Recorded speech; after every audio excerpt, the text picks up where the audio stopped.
রয়েছেন, সাপোর্টার্স রয়েছেন, তাদের এখানটায় আসার কথা ছিল, তারা কেউ নেই। কিছু মানুষ এসেছিলেন, তারাও চলে গেছেন। বাংলাদেশের 3 বারের প্রধানমন্ত্রী বেগম খালেদা জিয়া তিনি আমাদের ছেড়ে চলে গেছেন।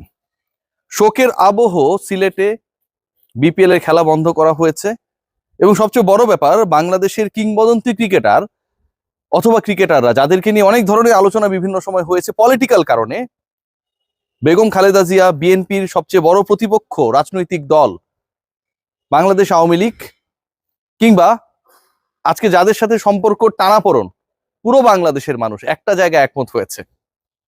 বাংলাদেশের আপোষহীন এক নেত্রী, গণতন্ত্রকে নিয়ে আসলে যেই মানুষটা মৃত্যুর আগ পর্যন্ত লড়াই করেছেন, সেই মানুষটা পৃথিবী ছেড়ে চলে গেছেন। সাকিব মাশরাফি, আমি স্পোর্টসের লোক, এবং সাকিব মাশরাফির এই পোস্ট, এই আলোচনা একটা ব্যাপারকে খুব ভালোভাবে ইন্ডিকেট করে। এই মুহূর্তে বাংলাদেশ যেই অবস্থায় রয়েছে রাষ্ট্র হিসেবে, সেখান থেকে উত্তরণের জন্য হয়তো এভার কেয়ার হসপিটালে শুয়ে থাকা, অজ্ঞান হয়ে থাকা চিকিৎসারত খালেদা জিয়ারও অনেক বেশি দরকার ছিল। তিনি এখন আমাদের মাঝে নেই। আমাদের ছোটবেলাটা যদি চিন্তা করেন, মানে এই আলোচনাটা করতে গিয়ে কিছুটা নস্টালজিক হতেই হচ্ছে। ছোটবেলা থেকে বড় হওয়া পর্যন্ত বা এই পর্যন্ত আমরা যারা এসেছি, আমাদের আশপাশের প্রজন্ম বড়ই হয়েছে হাসিনা, খালেদা, আওয়ামী লীগ, বিএনপি এরকম আলোচনা দেখে। নির্বাচন, কারচুপি, কেউ কাউকে মানে না, সংসদে ওয়াকআউট, হরতাল, ক্ষমতায় থাকলে একদল একরকম, বিরোধী দলে থাকলে আরেক রকম, এই পুরো কালচার দেখে। বাংলাদেশের গণতন্ত্রের সৌন্দর্য যদি হয় হাসিনা, খালেদা, আওয়ামী লীগ, বিএনপি এবং এই মানুষগুলোর সবচেয়ে গুরুত্বপূর্ণ পার্টদের একজন যদি হন খালেদা জিয়া, তিনি এই মুহূর্তে নেই আমাদের মাঝে। আমাদের শৈশব, কৈশোর কিংবা পরিণত বয়সে যে মানুষগুলো আমাদের উপর সবচেয়ে বেশি ইম্প্যাক্ট রেখেছিল, সেই বেগম খালেদা জিয়া এখন আমাদের মধ্যে নেই।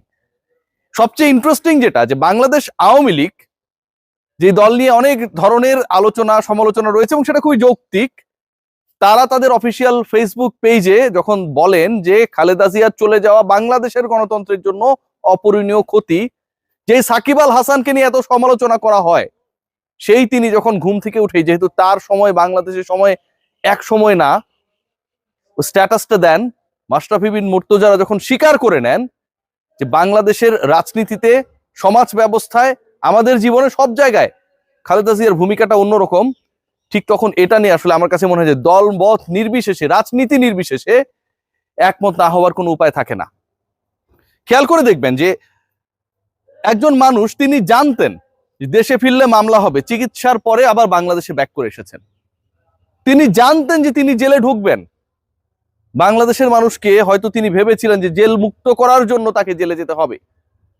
একজন মানুষ, তিনি জানতেন যে বিদেশে গিয়ে যদি ট্রিটমেন্ট নেন, ওখানটাই যদি অবস্থান করেন, দেশে যদি ফিরে না আসেন, নভেম্বরের 23 তারিখ পর্যন্ত তো ঠিকই ছিলেন, তাহলে হয়তো তার শেষ দিনগুলো আরো কিছু সংখ্যায় বাড়তে পারে।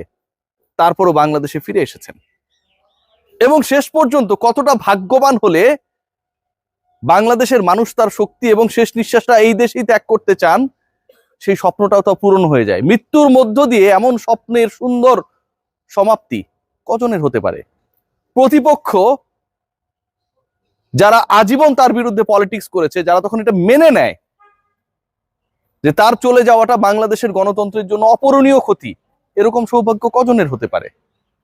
বাংলাদেশের 3 বারের প্রধানমন্ত্রী, বাংলাদেশের ইতিহাসের প্রথম নারী প্রধানমন্ত্রী, কখনো কোনো ইলেকশনে না হারা খালেদা জিয়ার আজকের এই চলে যাওয়া আমার কাছে মনে হয় যে ক্রীড়াঙ্গনে একটা বিশাল শূন্যতা তৈরি করেছে। কারণ তার সন্তান আরাফাত রহমান কোকো বাংলাদেশ ক্রিকেট বোর্ডের সাথে একসময় যুক্ত ছিলেন। চিন্তা করতে পারেন, মানে ওই লেভেলে থেকে এমনও ভিডিও আমরা দেখেছি যে তারেক রহমান, আরাফাত রহমানরা ক্রিকেট খেলছেন ছোট্ট একটা মাঠে। যে মানুষটা বাংলাদেশের নেতৃত্বে ছিলেন, প্রতিপক্ষই বলছে যে তিনি গণতন্ত্রের জন্য ফাইট করেছেন। ভেবে দেখুন যে এই বিএনপি দলটার দিকে যদি আপনি তাকান, যে এখানটায় জিয়াউর রহমান 3 থেকে 4 বছর নেতৃত্ব দেওয়ার সুযোগ পেয়েছিলেন, বাট গত 45 বছরের বিএনপির ইতিহাস মানে পুরোটাই হচ্ছে খালেদা জিয়া। মানুষ বিএনপিকে ভোট দিয়েছে, ভালোবেসেছে, রাস্তায় নেমেছে, উৎফুল্ল হয়েছে, হতাশ হয়েছে, বুক ফাটিয়েছে ওই একজনের দিকে তাকিয়ে, খালেদা জিয়া।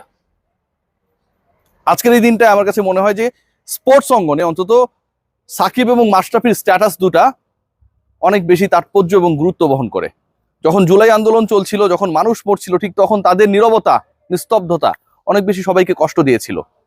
এবং সেখানকার সবচেয়ে বড় শিক্ষা আমার কাছে মনে হয় যে আজকে যখন বাংলাদেশের ওই যে বললাম যে আওয়ামী লীগ বিএনপি অলমোস্ট সমান সমান, এই দুইটা দল আপনি যদি ভোটারদেরকে জিজ্ঞেস করেন, বাংলাদেশের 85% মানুষ হচ্ছে এই দুই দলে বিভক্ত এবং সেটা সমান সমান। এই 85% মানুষের সহানুভূতির জায়গা এবং অনুভূতির জায়গায় আমাদের দুই লেজেন্ডারি ক্রিকেটার সাকিব এবং মাশরাফি আমার কাছে মনে হয় তাদেরকে নিয়ে যে সমালোচনা ছিল, বিতর্ক ছিল, সেই জায়গাটা অনেকটা মুছে দিতে পেরেছেন। এই বিতর্কগুলো থাকবে না। খালেদা জিয়া বাংলাদেশের ইতিহাসে যা করে গেছেন, মহাকাল তাকে মনে রাখবে। সবাই ভালো থাকবেন।